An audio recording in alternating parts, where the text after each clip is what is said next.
This video is brought to you by Diamond Pacific Tool Corporation. Diamond Pacific is America's favorite diamond tool, wheel, and lapidary machine manufacturers. For nearly half a century, Diamond Pacific has set the industry standard for diamond lapidary equipment. Join the majority of professional lapidaries and choose Diamond Pacific products such as their Nova wheels, Pixie, Genie, and Titan gem makers, as well as their wide selection of other high-quality lapidary diamond products.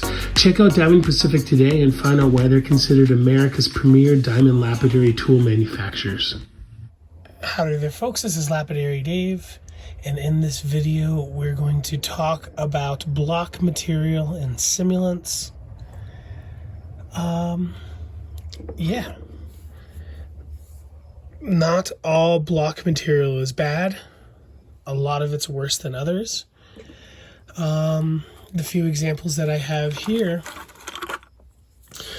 are the Mojave material that comes in usually green or purple. I believe often manufactured by the Kingman Turquoise Company. Maybe they're having someone else do it. I also have some spiny oyster shell with turquoise. And then this one, I believe, is from Mexico, and this is Campitos turquoise. Bad block is pretty basic. There's a lot of stuff that is just straight up being made to emulate a different type of material. This here is something that I got many years ago from the Carlsbad Gem and Mineral Show. And it almost looks like Prince turquoise, Egyptian. But it's not. I believe that this is 100% like acrylic resin or something. You can see where the red just pooled to the bottom of whatever kind of weird plastic block this is. This stuff is pretty miserable. This here, I don't know what this is supposed to look like. But both of these pieces were in a bin full of pieces that had metal on the side of some of them. So they were obviously using this material for intarsia. And even though this stuff is pretty miserable, it does have its place in the jewelry world. Like when I got these, they were being used, or someone was using some of this material for intarsia, which is a style of like inlay. And you'll see that a lot out of, replicated Native American jewelries from the Philippines or other places. They'll use block material for the micro inlays or for their intarsia because it's just so consistent. When you have a natural nugget of turquoise and you need to get a thin rectangular strip, you're going to waste a lot of the material to get that perfect little strip, or the material might not even be able to cut it in general, especially when you're using natural turquoise that's not stabilized. So you do see a lot of the simulants in that style of Hopi, Zuni, Dene replica jewelry, and even in real Native American artworks. Not just folks overseas aren't the only people using the simulants. It's just a practical thing to use when you need it. Now, what is a good block? Some people might say there's no such thing as good block material. I personally disagree. I think there's a few good blocks. The Mojave turquoise, this is a pretty rough looking example, but it really is at its best, it really is chalk turquoise, stabilized and dyed.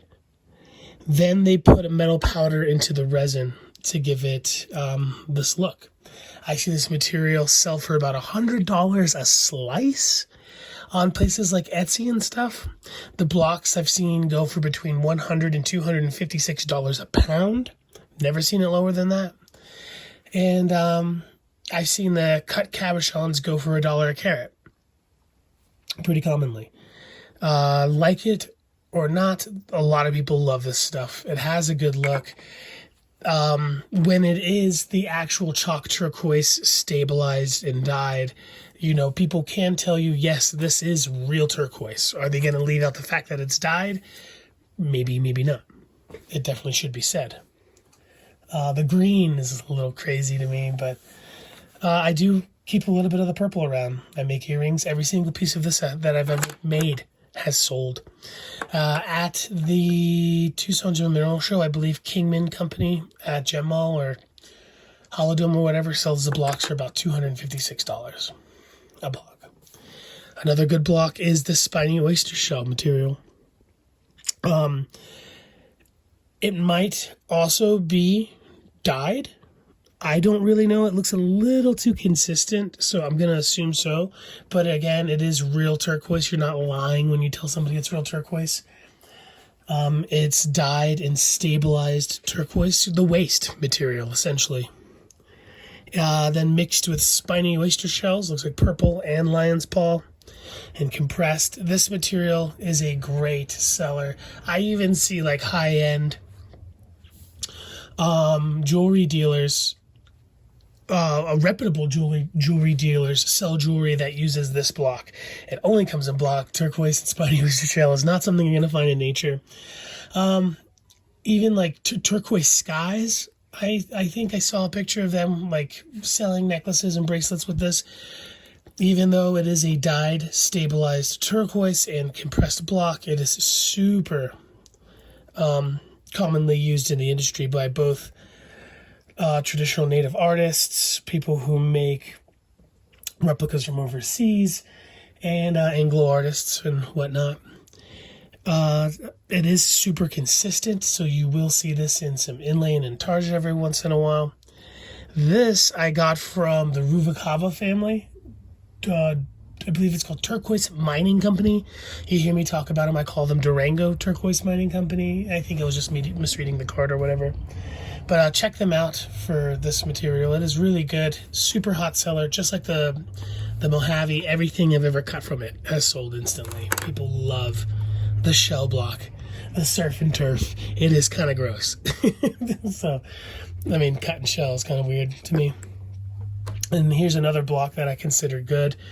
I did a trade for my good friend Kim. I'm going to send her 1 inch of this material. Well, I'm going to send her 1/4 or whatever, a little bit more. So we are going to be cutting this and making a cab. I think we'll cut this too. Maybe we'll cut all 3. Whatever. This is Campitos turquoise. They collected the kitty litter. The kitty litter is what would end up at the bottom of a bucket of somebody selling rough. You know, when they're selling nuggets, the bottom of the bucket, you just get all the kitty litter, like a bag of cereal. That's where all the sugar goes, right? And there's all different variations. Some of this Campitos might be dyed. Some of it might be natural. There is some pyrite in there. Sometimes when you see blocks, especially the weirder ones, you know they're just throwing in the pyrite. Campitos can often have a lot of pyrite, and so a lot of that might be natural.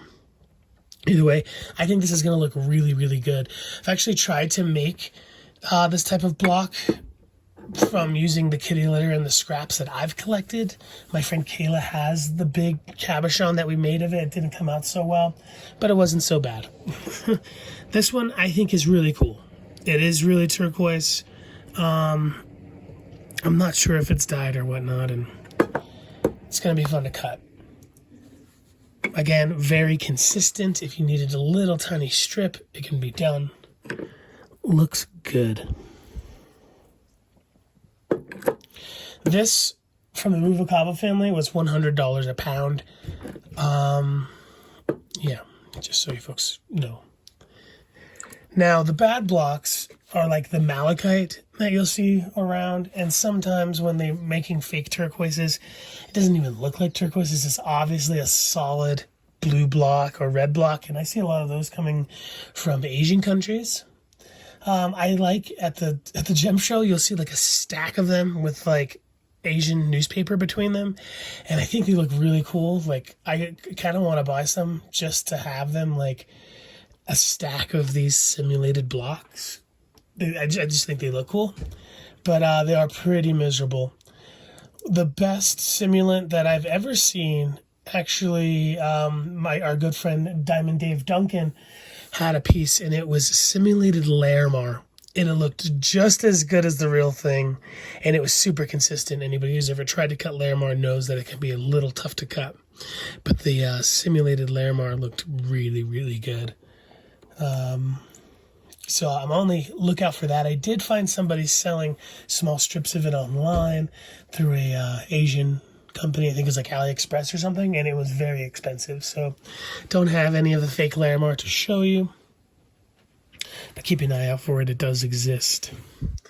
You'll see these azurite or malachite mix blocks that are fake, and they're pretty miserable. Yeah, and you'll even see lower qualities of stuff like the Mojave and the oyster shells.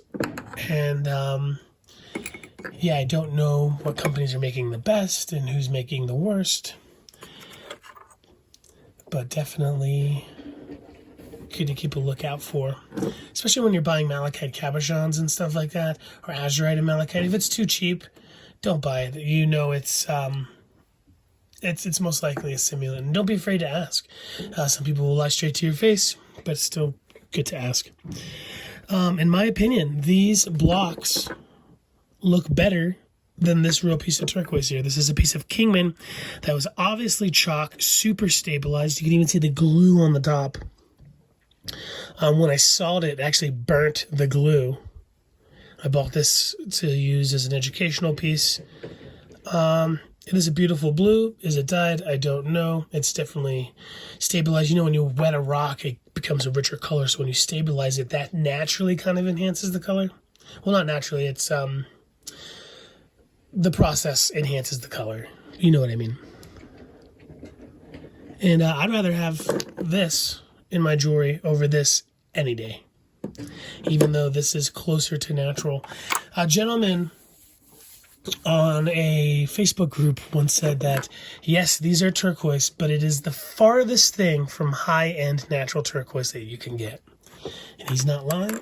You can tell people, you say, yeah, this is turquoise, but without giving him the full explanation of being dyed and stabilized and blah, blah, blah, blah, blah, that's a little goofy and a little almost misleading. Anyway, I'm going to cut our good friend Kim her piece of this. Then we're going to make a cab out of these three. It'll be fun.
So we sliced it. Both look pretty cool on the inside. I love this one. Some of the pyrites popping out.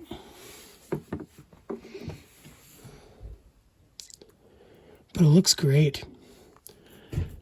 You can see some of the variation from all of the natural Campeto stone and whatnot. When I was cutting this, it totally reminded me of this material that I see talked about a lot on like Native American jewelry identification groups on Facebook and stuff, which everybody here should be following. There's a few groups you guys should be following. Rock and gemstone identification. Even if you just get Facebook for these groups, it's so worth it as a rock hound or a rock lover or someone who collects jewelry and they want help with hallmark or identifying material. Anyway, the material that this reminded me of that I would see in that group is called Gibsonite. And Gibsonite is a much plainer version of this material here. And supposedly it's a man-made material. I see high-end Native American jewelers use this Gibsonite material.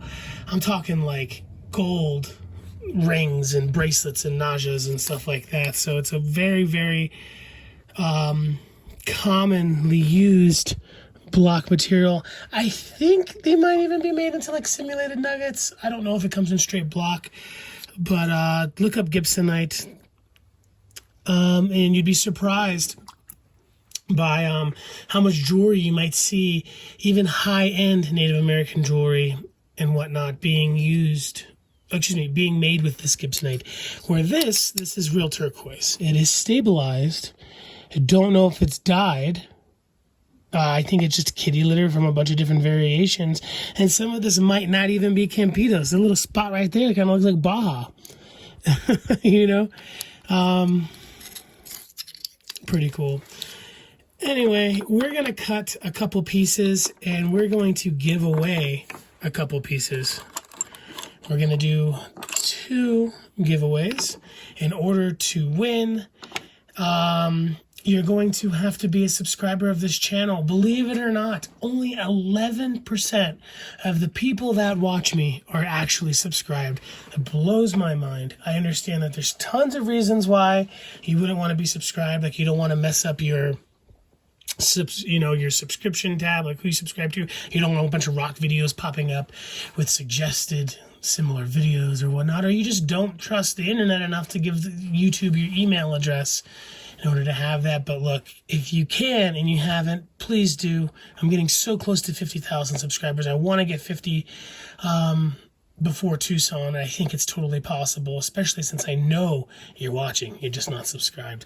So go ahead and subscribe for me. I really appreciate it. We'll have 2 giveaways. We'll give away these 2 pieces. And you have to leave a number in the comment section below. 1 through, let's say, 35,000. 1 number each. And more information on the giveaway will be down below, such as if you're not in the United States, you're going to have to pay for shipping, which is totally worth it. These are really cool. You can make some really cool stuff out of these.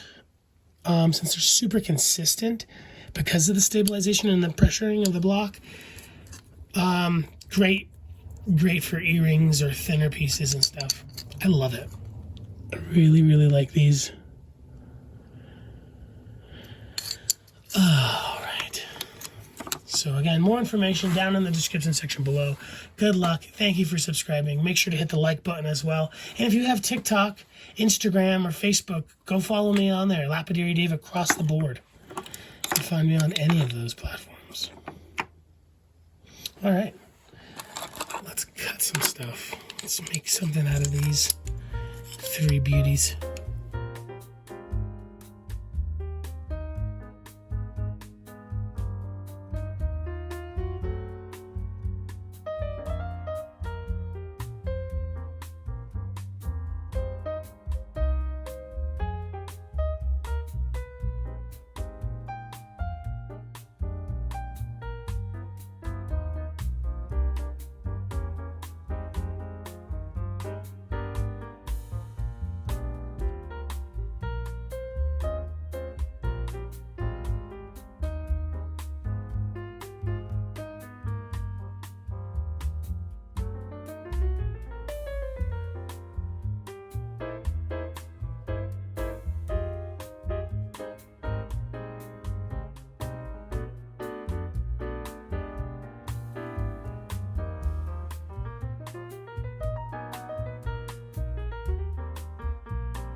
All right. So these two materials are kind of worth collecting to crush up again. Maybe not so much the oyster shell. I don't see why not, but these would work out really well. But this material, I do try to cut symmetrical cutoffs since this material is so good and like inlay and stuff, like cutting little squares or little triangles when I can, and keeping those are actually worth it. Where this, I usually just collect to crush up.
All right, and there's our finished products, finished little pieces. The middle one here, it looks absolutely fantastic in my opinion. A few spots where the pyrite popped out, but that's fine. I think it looks so cool. 6, 7, 8 different variations of what I believe is Campitos turquoise,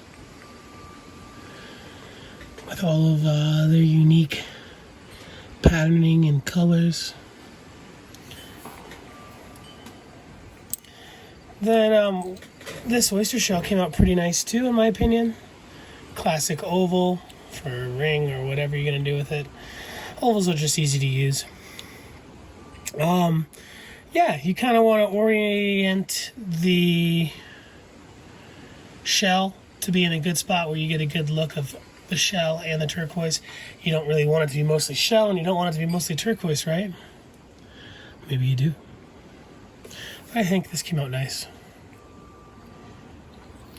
Now the Mojave, this is a cheap version of the Mojave. You can see how pitty it is. Here is a slightly better piece, less pitty, but it came from the same block. Definitely B grade, but still came out really nice. The really good stuff looks more like that, where the metal and the stone are kind of in one piece without any like voids and stuff like this one. It's just the nature of making blocks, I imagine. And you get some not so good ones. Anyway, I hope this inspires you folks to take another look at the blocks that are for sale at your local shows or whatnot, or wherever you're buying your material from. Online, they can be pretty expensive, and it's a little obnoxious. You don't want to spend $400 for a block. But when you're at the Tucson show, or if you're at any show that the Ruvalcaba family's at, they always have cool blocks. Yeah, you never know. Maybe your grandpa, who's a lapidary, has some block downstairs of some nice stuff. There is such thing as good block.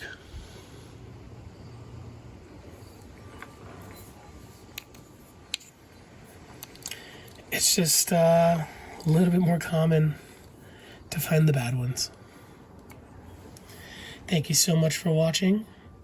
I hope whoever won these two, or whoever did, the two of you that won, enjoy them. I think they're awesome. Yeah, information on that giveaway and the deadline of the giveaway will be down in the comments section below. Excuse me, description section, whatever. This is fun. The Campitos block actually already sold. My good friend, Mr. Six, his father is in town from Montana. He is a fantastic Dene silversmith, and he bought this one up. Can't wait to see what he makes out of it.